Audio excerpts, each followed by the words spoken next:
So y'all have a new album coming out this Friday. From the three singles that have come out, man, it seems pretty like controlled chaos. Like y'all are able to capture that. How does this album differ from the Walkthrough XX only?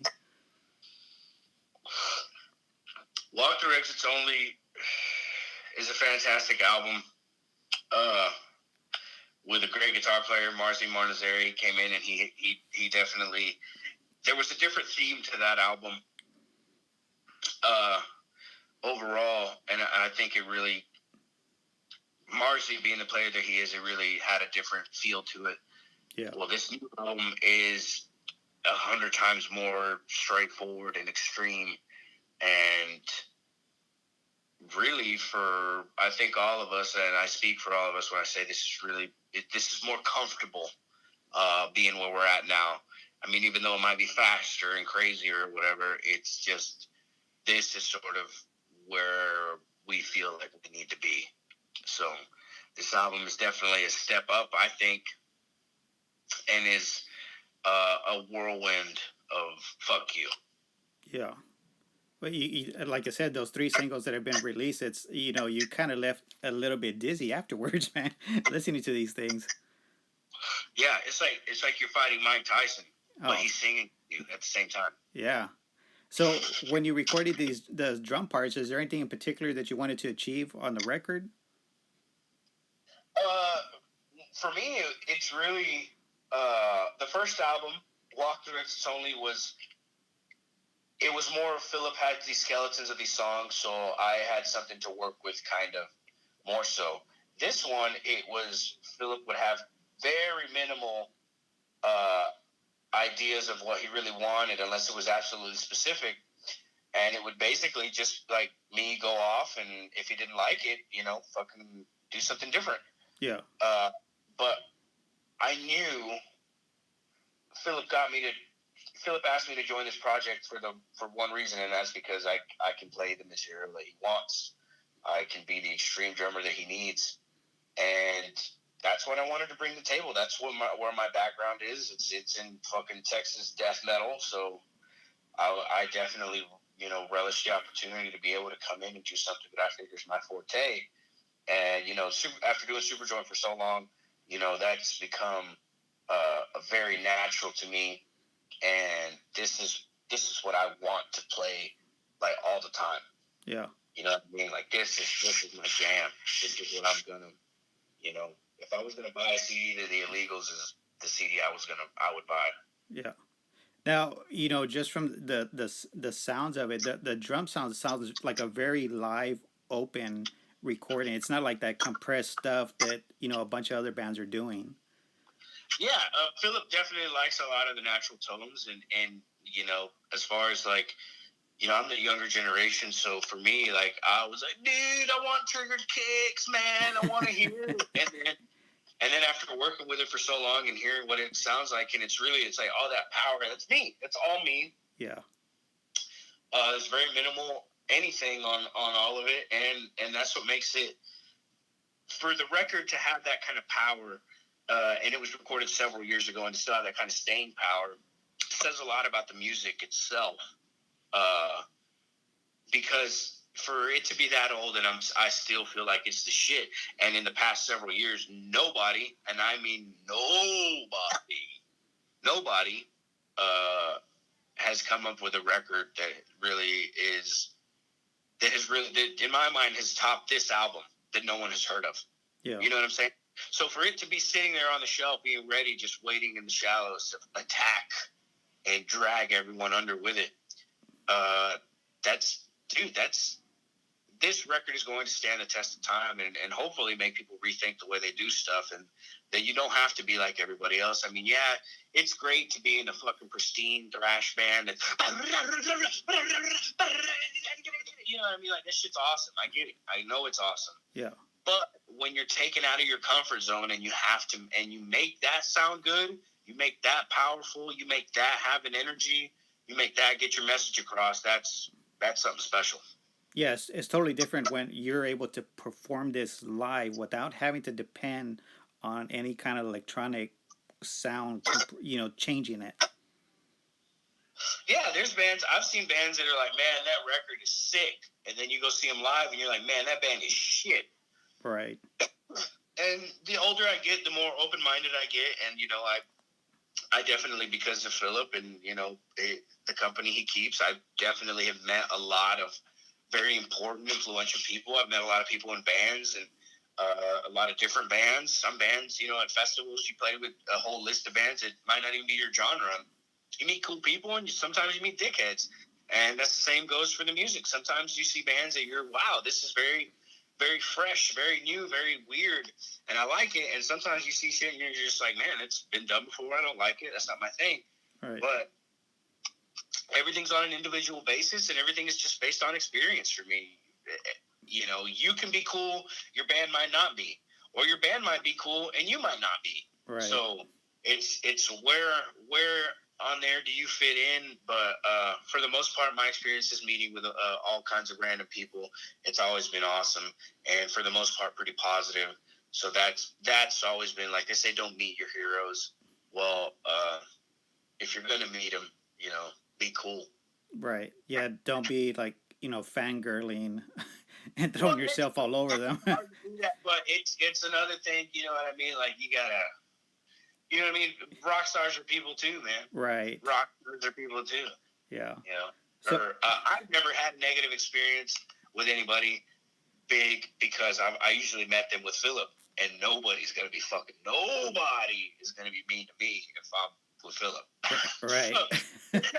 So I've actually even done that before, like, oh, hey man, nice to meet you, and not say who I am or whatever, just to see how people are going to treat me. Right. Because I've also done a lot of production work and grew up working in the music industry, and so I've met a lot of these people on a professional level at some point or another. I was very young, and then now it's weird to be like, yeah, I met you 8 years ago or whatever. And they're like, wow, really, in Fort Worth? I'm like, yeah. And it's like, and now you're playing with Philip? I'm like, yeah, what? And then this rock star is like, oh, what a trip, man. What a cool story. Like, yeah, it's wild.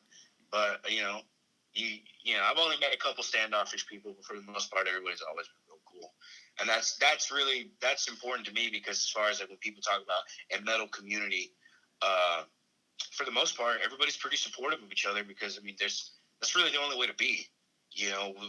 There's already competition enough out there with other genres, major genres like R&B, rap, country, all this other stuff, and we're gonna fucking worry about these guys are too satanic.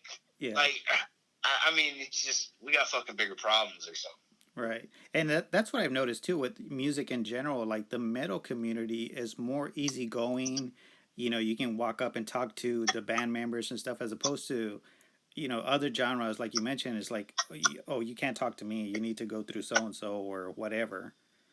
Yeah, the difference is money. The amounts of money that those bands make. Metal bands don't make that kind of money to where we're like, fuck you, dude. Yeah. Yeah. That's not a good way to be, anyways. But yeah, and then again, there are people that are just like that they just think their shit don't stink, and they're fucking like that. And I'm not gonna lie and tell you that I've been cool to 100% of the people I've ever met, but you know what I mean? Some people also take personal, like if somebody rubs me the wrong way and I'm a dick to that specific person, but I don't acknowledge somebody else the same way. Right. Or I just acknowledge somebody at all that's trying to be a fanboy, and they might latch on to, well, he was being a dick to him, he's just a dick. Yeah. And he was a dick to me. That becomes, I was a dick to them too. So now I became a dick to two people that I don't know for no reason. And that's the thing. It's like all the bullshit, hearsay or stories or whatever. For me, it's all about personal experiences. Some people say like, that dude, I don't like that dude, unless the person has done something absolutely vile or done something to offend me. Yeah, I really don't give a shit, because just we're all entitled to pursuit of happiness, as long as you're not a giant piece of shit. Yeah, exactly. So all of the songs that you recorded, which is saying it's been on the record, or hasn't been released. Which would you say right now is your current favorite? That you're going to be playing live. Man, honestly, I'm kind of hoping that we play the whole record, front to back. We've never really done that. I've never done that in any of my bands. I've never played one of our records front to back Yeah. in entirety, mainly because I probably couldn't. Yeah, Going that fast. well, no, it's not even that. It's just you don't play all the songs in the set, so you fucking forget songs, man. Yeah. You just you're just like, dude, we've never played that ever. We practiced, we recorded it, and we never play it. But this new Illegals album, my guys, they do this awesome thing where they practice to the CD over and over in succession. So it's like, hey, what's the set list? Just play the CD. So it just sounds so good and so familiar because you're like, whether you're in song 2 or 6, you know where everything is and you feel it. So it's like, well, I'm ready for the next 20 minutes. You're already mentally prepared for the rest of it because I love it that much. We all love it that much, and it's fun to play. But like I said, once you're in it because you know what's coming next. That amount of riffage is just fucking badass. But Choosing Mental Illness is probably one of my tops right now. But then I listen to The Ignorant Point, and that one's awesome. Yeah. There's one that we haven't released. It's really good. It's one of our older ones, Little Fucking Heroes. Is that released? I don't believe so. I don't think so. Oh shit! Did I leak it? No. It's called Little Fucking Heroes, and that song, when it comes out, people are gonna be like, "Damn, what's that about?" Yeah. And that's gonna be one where I'm actually gonna tell everybody to make their own assumptions, own vague generalizations, or blame it on whoever, or think about whoever the fuck you want to think. If you think it's about somebody, it's probably about that person. Yeah. So, you were saying that y'all have had this music for a bit now. Was it hard to kind of keep it under wraps? You're like, man, we got this freaking jam that we know it's going to destroy everything. I'm sure it was kind of hard to not want to release it sooner. Yeah, we definitely wanted it all to come out sooner, but the issue was having when we started writing the bulk of the record, we didn't have a full band. So when we got a full band, the first problem became to record it. And then you record it. Well, Superjoint just got back together, and after a 15-year hiatus, so we're trying to build momentum with these things. So, and Down was still active at the time, so there's two major obligations for Philip right there. Yeah. Down went on that hiatus for a little bit. Then Superjoint was trying to build momentum, so we're still going with Superjoint. So it's a matter of it lining up. And I think Philip is whether he knows it or not, he's a pretty savage businessman. He goes by his mood and how he's feeling. You know what I mean? If he's not feeling it, he's not going to put it out. And if you think about it, you're like, well, man, that sounds weird or whatever. That might sound weird to a normal person, normies, as we call them. Yeah. No, I'm just kidding. Nobody in this band makes enough money to call normal people normies. So it's just one of those things where, it's like we're trying to build momentum with one thing. We don't want to take away from it. Let's do this first. We've already got it going. Let's fucking keep it going. Yeah. But it's the time, and now is the time, and I'm extremely excited. I loved it when Caught Up in the Gears came out, but this is my jam, man. This is the progression and the growth of for me personally, and to be jamming with all these dudes that make it that much easier to stay extreme and to stay sick as fuck is satisfying. Well, that's great. So now that this album's coming out, is there any tours planned so far that you can talk about that is going to support this? As of now, we don't have anything set in stone, but supposedly we're going to be on the road with one of the most iconic death metal bands ever. Don't ask me where they're from because, one, I don't know, and I know they narrow it down really easily. Yeah. For most. So. Well, that'll be sick. In the springtime. In the springtime, we should be hitting the road, and from what I gathered from Philip, as soon as he's ready to go, we're hitting the road. Pretty hard. Yeah, this year. That's great. So playing in pretty much 3 bands, does that give you any time to do anything else that you do outside that fans can check out or look up on you? Uh, well, unfortunately, Bruce Corbett, the singer for War Beast, was diagnosed with stage 4 cancer. Right. So War Beast has been put on the shelf, and while he's recovering and trying to beat this thing, I do have sort of like a little personal project that I'm working with a buddy of mine who's an engineer. He's very talented. Ryan McQuiston, and it's got a name. It's gonna have a face. I'm not sure how crazy I want to get with it or into it, but it's something fun that we like to do. And but that's just an idea or something I do for fun, man. But Yeah. I'm at home. I'm working. I work. I try my best to work full time doing construction, production, anything I can get my hands on, man. It's just one of those things, I have a family and I need to stay busy, and it's a different day and age. We're not, I'm not fucking Tommy Lee. Yeah. You know what I'm saying? Yeah. I'm not driving a boat with my dick. Unfortunately. Unfortunately, you know what I'm saying? But it's it's all about the glory for all of us, man. It's a labor of love, and we still love it. And anytime we're all like, man, this, it's fucking tough. It's tough to make it. You go out on the road and you meet the fans and you see the people and see how appreciative they are. You see the energy that these people get off of you, regardless. You're like, man, I feel like shit today or something. It's like, dude, these several hundred people have no idea that you feel like shit, and they, you might as well be giving them adrenaline shots because they're so pumped to see you. Yeah. And that makes it all worth it. It's very satisfying, man. It's all for the glory. Uh, do you either make your mark in history or you don't? And I don't know, man. I guess for me, I just want to be one of those people that does.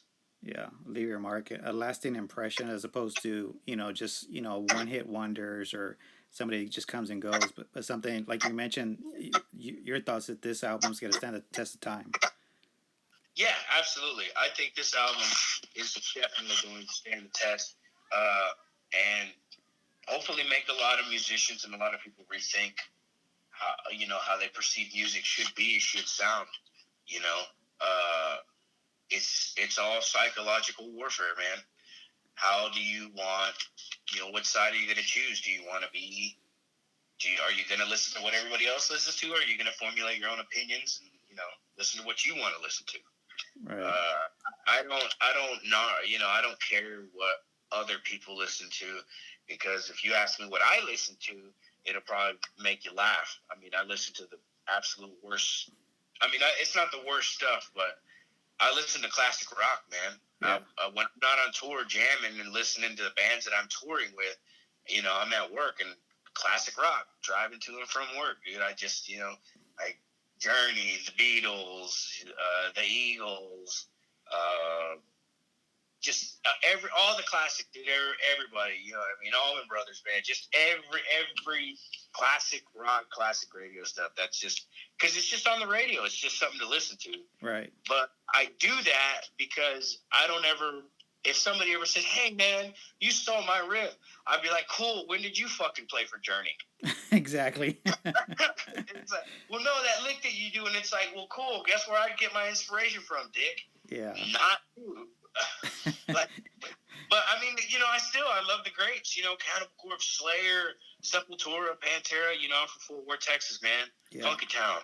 I grew up right down the street from where the original Joe's Garage was. So, I mean, and I play in a band with dudes that were there that lived it. So I definitely got to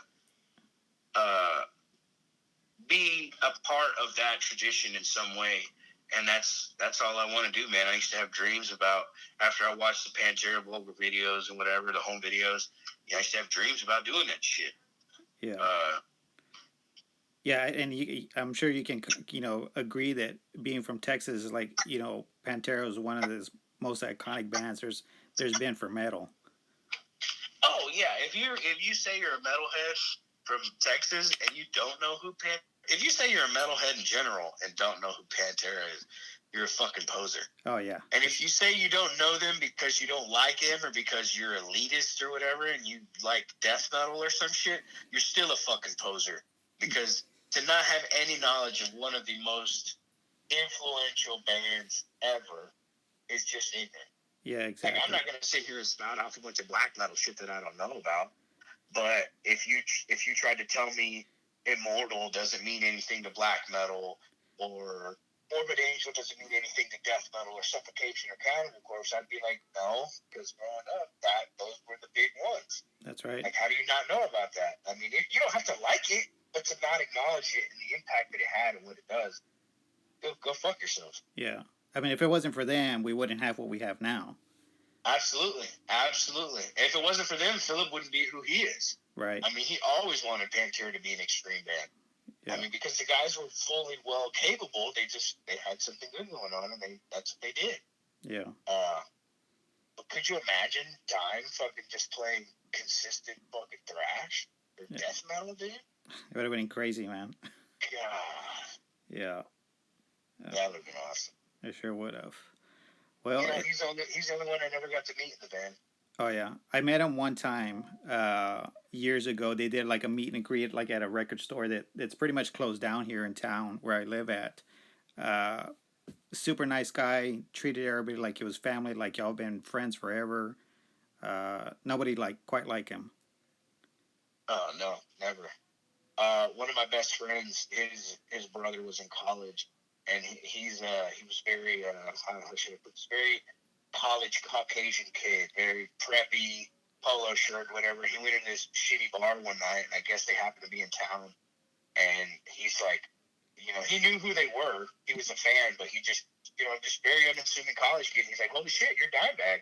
Yeah. And he fucking bought him a shot or whatever, and just went about his business. But it was just cool, and he's just like, dude, what a trip. Yeah. Like, he's like, I'm the last guy that you would think Dimebag Daryl would just be like, hey man, here, have a shot with me, and he did it. And that's the type of person he was, man. He was always, and from everybody that I've ever talked to, he's always very generous, very, very kind, very funny guy. Yeah. Sorely missed. Absolutely. Absolutely. I definitely, it was an honor for me to be able to share the stage with Philip, Rex, and Marzi, to play some Pantera too. Oh yeah, for sure. In Europe, we did one at Download, and that's the closest I'm ever going to get to Pantera, man. So for me, that was a huge moment in my career, in my life, to be able to be in a position to do that. Yeah. So I'm just hoping to carry the torch, man. There's a lot of talent out here in Fort Worth, Texas, and in Dallas, Texas in general, Austin, San Antonio, Houston. Lots of death metal talent. Mike DeLeon, the new guitar player for the Illegals. Have I mentioned that? The new lineup? The new what? I'm sorry? Have we mentioned the lineup at all for the Illegals? Yeah, I saw that on the press kit. Actually, I think I met Mike. Wasn't he playing for MOD before? Yes. He's a very nice guy. Yeah, he is nice. I met him. I think it was one of the last tours that MOD had done, and they came down through town, and I met him. Real nice guy. Oh, dude, he's awesome, man. He's a real good dude. Yeah. Family man. Well, awesome. And Walter is an incredible bass player, and dude, the energy that this band has together now, we're just as hungry as we were in that first album. We're all in it to win it. We're out for blood. Pleasure to kill. I don't think that applies, or whatever. Sure, we'll make it apply. But yeah, we just force it in there. It's gonna fit. Yeah. Well, I'm looking forward to it, and it's just a couple days away to people get their faces smashed in with this. Absolutely. Yeah. So, any last words for fans that anything else that we haven't talked about that they can expect this year from y'all? Man, for anything and everything related to the Illegals or Philip, please go to thehousecorerecords.com. Pre-order, order everything. Be ready to expand your minds, and we'll see everybody soon in the spring and summer. Excellent. Well, Joey, again, thank you very much for taking the time out. It's a pleasure talking with you, and thanks for sharing that stories, man. No problem, man. Thanks for that. Good night. You too.